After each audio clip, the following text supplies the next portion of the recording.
নমস্কার, আমি শ্রী রাজ জ্যোতিষী বিশ্বনাথ চক্রবর্তী। আমার হোয়াটসঅ্যাপ নাম্বার 7908825483।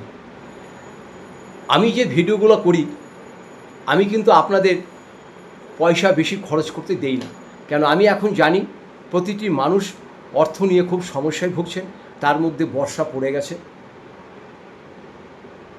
সেই জন্য আমি যে ভিডিওগুলো করি ছোট ছোট ভিডিও হয়, মাঝে মাঝে এক একটা বড় হয়, আর টোটকা যেগুলো দেই সবাই যেন করতে পারে। আমি বেশিরভাগ পয়সা লাগে না এমন কিছু আপনাদের বলি। আজকে যাদের ব্যবসা একদমই চলছে না, বাড়িতে অর্থই আনতে পারছেন না, চারিদিকে দেনায় জর্জরিত, পাওনাদারের জন্য পালিয়ে বেড়াচ্ছেন, মহাজনের টাকা দিতে পারছেন না, সংসারে এই নিয়ে পরিবারের মধ্যে বিরাট অশান্তি চলছে, কেউ আবার ফাইন্যান্সের টাকা নিয়েছেন, ইন্টারেস্টের টাকা নিয়েছেন, বিভিন্ন মানুষের বিভিন্ন সমস্যা। যাদের অর্থনৈতিক সমস্যা আছে আপনারা এই কাজটা করবেন। আপনারা যে কোনো শুক্রবার দিন যাবেন। কোথায় যাবেন? আগে দেখে আসবেন।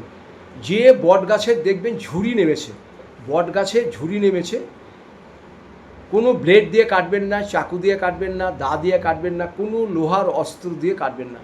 সেই ঝুড়ি থেকে আপনার 6টা ঝুড়ি নিয়ে আসুন। 6টা, যতটা লম্বা হয় 6টা ঝুড়ি নিয়ে আসুন। শুক্রবার দিন সকালে আনবেন। আর সেই দিনকে কিন্তু আপনি একটু নিরামিষ খাবেন এই কাজটা করতে গেলে। অর্থ সংকট দূর হয়ে যাবে, পারিবারিক শান্তি থাকবে, ব্যবসা চলছিল না ব্যবসা খুব ভালো চলবে, দেনা মুক্ত হয়ে যাবেন। খুব ভালো জিনিস বলছি আপনাদের। এই ঝুড়ি দুটো এনে সেটাকে ভালো করে গঙ্গা জল দিয়ে ধুয়ে নিন, ধুয়ে একটি সাদা চন্দন লাগিয়ে দিন। লাগিয়ে দিয়ে আপনার যে বাড়ির সদর গেট আছে, গেটে একদিকে একটা ঝুলি দিন আর একদিকে একটা ঝুলি দিন। থাকলো আর 4টে। এই 4টের ভিতরে 2টো ঝুড়ি একসঙ্গে করে আপনার দোকানে ক্যাশ বাক্সে রেখে দিন। আর যারা দোকানে রাখবেন না, বাড়িতে রাখবেন, বাড়িতে যেখানে আলমারিতে আপনাদের লকার আছে সেখানে 2টো একসঙ্গে পেঁচিয়ে রেখে দেবেন। যখন এটাকে পেঁচাবেন তার ভিতরে একটা 2 টাকার নোট বা 5 টাকার নোট জড়িয়ে রেখে দেবেন। আর যারা দোকানে রাখবেন ওরকম নোট জড়িয়ে রেখে দেবেন। আর বাড়িতে রাখবেন 2 টাকা, 5 টাকা, 10 টাকা, যার যা ক্ষমতা আছে নোট জড়িয়ে ওখানে রেখে দেন। আর থাকলো 2টো, 4টে চলে গেল। আর 2টো হচ্ছে আপনাদের ব্যবসার স্থানে দোকানের দুদিকে, ভিতর দিকে রাখবেন, বাইরের দিকে না, কারণ বাইরের দিকে লাগলে লোকে আসবে, হাত দেবে, টান দিয়ে ছিঁড়ে দেবে। ভিতর দিকে রাখবেন, লাল সুতো দিয়ে ওই 2টোকে ঝুলিয়ে দিন। বাড়িতেও লাল সুতো দিয়ে ঝুলাবেন, দোকানেও লাল সুতো দিয়ে ঝুলাবেন। এই কাজটি করুন, দেখবেন আপনার ব্যবসা কেমন চলে, অর্থ কেমন আসে, পারিবারিক অর্থ কেমন আসে। অর্থই কিন্তু মানুষের এখন জীবনে বিরাট একটা প্রাধান্য হয়ে দাঁড়িয়েছে। অর্থ ছাড়া কিন্তু আমরা এক মুহূর্ত চলতে পারি না। বাড়ি থেকে যখনই পা বাইরে রাখবো তখনই আমাদের অর্থ। অটোতে গেলেই অর্থ, গাড়িতে গেলেও তেল ভরতে হবে। অর্থ ছাড়া আমাদের এক পা বেরোনো চলবে না। তাই অর্থ আমাদের এমনই অবস্থা করে দিয়েছে যে যা তো অবস্থা। আগেকার দিনে কেমন ছিল, একজন হয়তো একটা গাড়ি নিয়ে যাচ্ছে, আপনি হয়তো দাঁড়িয়ে আছেন, সে গাড়িটার সামনে দাঁড়িয়ে বলতো, দাদা কোথায় যাবেন?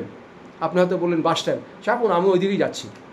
আর এখনকার দিন তা নয়, এখনকার দিন পার হয়ে গেছে, আগের দিন নয়। এখনকার দিন হচ্ছে আপনার বিশেষ প্রয়োজনেও যদি একজন বাইক নিয়ে যায়, তাকে যদি হাত তোলেন যে দাদা আমাকে একটু নিয়ে চলুন, আর্জেন্ট কাজ আছে, সে বলবে না আমি অত দূর যাবো না। আপনি কোথায় যাবেন? Bus stand. আমি তো যাবো না বাস স্ট্যান্ড, আমি সামনেই যাব। আপনাকে নেবে না। এরও পিছনে কতগুলো কারণ আছে। নেবে না তার কারণ কি আছে? তার কারণ একটাই, যে আপনি অপরিচিত লোক, আপনাকে নিয়ে যাবে, সে কোনো ঝুটঝামেলায় পড়তে পারে। সেই জন্য আজকাল সবাই চায় যে কারো যেন কোনো রকম অশান্তি ঝুটঝামেলা না হয়। তাহলে কি বললাম?